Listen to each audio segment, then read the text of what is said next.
This is Oscar Bevis for the Stomping Ground, powered by Wow Hydrate and available on the zone. I asked you yesterday if you were friends with Eddie and Frank, call them lovers. I want to know if we're friends because I'm catching some serious hands from you at the moment. We've known each other a long time, Oscar. Too long. You've got nothing to worry about. You sure? 100%. Absolutely. 100%. Did you enjoy that up there today? It was good. I mean, to be honest, that main event, I never thought it would happen. So I was saying before, this is the first fight where I've actually felt like a fan, because this is historic. I never thought the fight would happen. So to actually be able to go to it, to actually be able to see it in the flesh, obviously it's a massive night for boxer and a massive night for our guys, and that's, you know, taken up all my energy. But to know that we're going to witness something truly great, it's it's unbelievable to see. Yeah, and I guess you get to enjoy the main event because all of your fights would have been done by then. Hopefully, I could be crying or very happy by then. I think I'm going to be very happy. I think it's going to be a fantastic night. Yeah. Well, the last Riyadh season show, I saw you were happy because of what went down at Wembley with JB. The one before that, you were happy because of Maya McCauley. So your Riyadh season record's pretty hot. We're good. I was thinking about this. We could have a very, after Saturday night, a very successful record. Obviously, it's 1-0 for us against Queensbury with the Buatsi, Willie Hutchinson, Wardley Clarke. I know that it's recent, but it still be another one. So it could be a huge night. Obviously, Jack Massey for me has got the biggest fight, the biggest task, but he's ready as well. And Eubank Jr and Ben Whittaker always have huge pressure on them. They bring so much attention. They bring so many numbers to the event. They have to back it up. And I just don't think Ben Whittaker's got enough credit for Liam Cameron. I really don't. I think Liam Cameron's a serious fighter. I think we saw that against Lyndon Arthur. Yes, he'd been out a while, but he showed that it didn't really matter. He had a great fight with someone that was coming off a fighting Dmitry Bivol. You know, I think he deserves credit for this. I think it's a chance for him to make a massive statement. Eubank Jr has to make a statement, and I'm really looking forward to it. Yeah. So who's had the better Riyadh season in the last year, Eddie Hearn or Ben Shalom? Yeah. I'm sure Eddie's made a bit more money than me, but we definitely had more wins. What did you make of his little thing with Artur Beterbiev on the stage? I know that was stirred a little bit by Dev. What's that? The thing about him being arrogant. Do you see that? Like, do you see the angle that he comes from Eddie when he says that, not arrogant, but perhaps he's not giving a lot to the promotion? When you're asked the question and your response is 2 words. I know, of course, the fight does talk for itself in a sense, but do you see where? I think what angle I do, but at the same time, Artur Beterbiev is Artur Beterbiev because of how he is. He's a guy that he's frightening. He's frightening, and if he opened up more, maybe that would give some chinks in his armour. This guy is like, you can't get anything through. He's bulletproof, outside the ring, inside the ring. That's what he is. That's what makes it so interesting. It's the purest fight in the world. There's no selling. There's absolutely no attempt to sell the fight from the fighters. They're both so focused. And we have to just enjoy it for what it is, because that's what it is. And if they acted differently, it wouldn't be natural. It also wouldn't be the same fight that we're about to see. Yeah, I like it, kind of like a silent killer type mentality.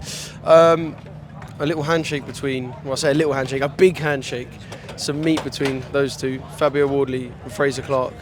You're adamant that this time Frazer's learned things from the first fight. Obviously come out better for the first fight because he would have learned a lot going through those 12 rounds, but this time he actually shows what he's about and shows why he's a better fighter than Fabio. I've not been in the gym with him, but I know a switch has flicked. I know the confidence level from that fight is huge. He learned about 3 or 4 fights worth in that fight, and we're so early on in his career. I think he wanted to shake hands just because he's fed up of talking. He's hearing Fabio talk, and he's a very good talker, and he'll make you believe that he's Muhammad Ali at times. So I think he's just sick of it. He wants to shake hands. He wants to make a statement on Saturday night. I expect him to. It's a great fight. It's a huge fight for me. It was probably the best fight in British boxing this year, and it was a memorable night. And both guys deserved their moment. Both guys deserved this big payday, and may the best man win. Yeah. Eubank's get up, the gold sword, the traditional dress. I guess it's a talking point. I didn't know he'd have an actual sword in there. I didn't know he'd back out an actual. We need characters in the sport. We really do. And he's brought so much to this card. I think people are intrigued. People love to hate him. I've never seen so much scrutiny. Like, we've worked with a lot of fighters, but I've never seen so much scrutiny on someone's career. It's almost like every movement or every word that he says, people want to talk about it. and he knows that. But there's pressure on him on Saturday. So there's something where he knows the next 18 months will define his career as a fighter, and he was getting a lot of credit after the Liam Smith rematch. He's been out the ring since. He now wants to put on a statement and get into those big fights, but he brings the circus, he brings the attention. I can't wait to have some big nights with Chris. I want to see a statement tomorrow night. Just talking about a conversation that I overheard when we was in the arena earlier. What is a more difficult night for Hamza Shiraz, Chris Eubank Jr. or Janibek? I think Hamza's not there yet. He's a fantastic fighter. What have you spoken about in the Eubank or Janibek bracket? Yeah, I think for me, I'd like to see maybe a Liam Smith or a Josh Kelly fight or something like that, just to see exactly where he's at. But let's see what happens with that one. So what about the question I asked? What's a harder night? Look, people will say Janibek is the most feared man in the division right now, and he is. And but he's also in the obscurity as well. And yeah, let's see what happens. For me, Hamza is a fantastic fighter, fantastic prospect, but isn't quite there yet. Yeah. Just two, what's the word? Meetings that I want to talk about. One of them with Dalton Smith, one with Dereck Chisora. Cheers to the boys causing havoc behind me. One with Dereck Chisora then. Yeah, there's always a little bit of unpredictability, but what was said between you and Del? Nothing. Was he giving you love? Was he giving you love? Always love with Del. I think you can see he's been in the game a long time. What's going on here? People are asking me to ask you horrible questions. What, even my own man? Everyone, your PR team. I've just got a message from HE. Horrible question. Go on. Yeah, your little interaction with Dereck. Del's a good friend.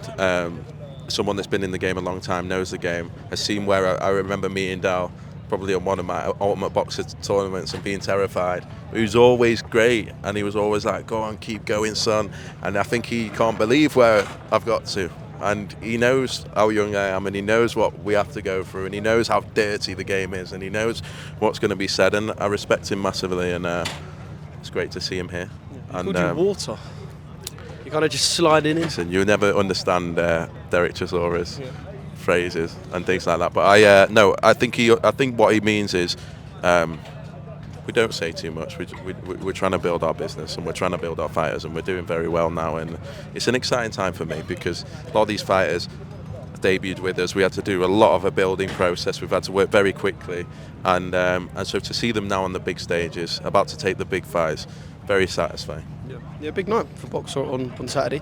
Dalton Smith one. Everyone would have seen the clip that's been released a few hours ago of you face to face. Just keep getting ambushed, don't I? Do you feel like you've been set up?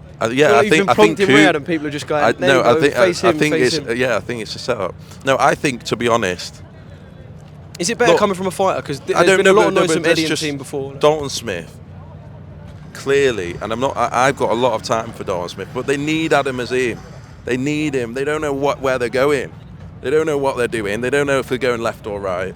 And the reality is, Adam Azim is the star, in my opinion, and I said that. I believe he's the HA. Dalton's a fantastic fighter, and the fight will happen, I believe, next year. I genuinely believe that, and it's a great fight, and both fighters will thank me for it when it happens, and it's huge. Yeah. How close were you to signing Dalton Smith? I feel like we never really found out. I think close, but then, one thing I've noticed, and I had a problem, and it's a good question this, but I had a cruiserweight issue at one point. I had Lawrence Okoli, I had Richard Riatpour, and I had Chris Billam-Smith. It's hard to prioritise when they're all fighting for the same things, and in the end, Adam Azim is our guy, and he will get every opportunity that we can possibly deliver in that division. And so I think it's good sometimes when you have fighters in different divisions with different promoters, and in the end everything happens for a reason, and that definitely happened for a reason. Yeah. One final one. We saw His Excellency come in and sit front and centre. Have you two spoke in Riyadh so far? Yeah, I feel like he was helping me up there. I think he's look, I've got a lot of respect for him because in his position he doesn't have to be fair. He doesn't have to give everyone opportunities, and he wants to. And I think that's a measure of the man, and that's the biggest compliment I can say about him. It's an honour in a way to have someone that in his stature wanted to support boxing the way he does and wanted to do it in the right way. And to have 4 fighters on Saturday, to have a huge night like this, is fantastic. And what he's doing for the sport and the enthusiasm he genuinely has for the sport is pretty special to see. Yeah. I know from the start of Riyadh season there was a lot of strong involvement from Frank Warren. Who do you think now His Excellency's favourite promoter is? You'll have to ask him. I think he loves the sport. And I know that I'm dodging the question, but I genuinely think he does. If you don't know, you don't know. He likes the fighters. Obviously, Frank and Turki have worked extremely closely, and we understand that. But he loves the fighters, and he loves the sport, and he wants to see it grow.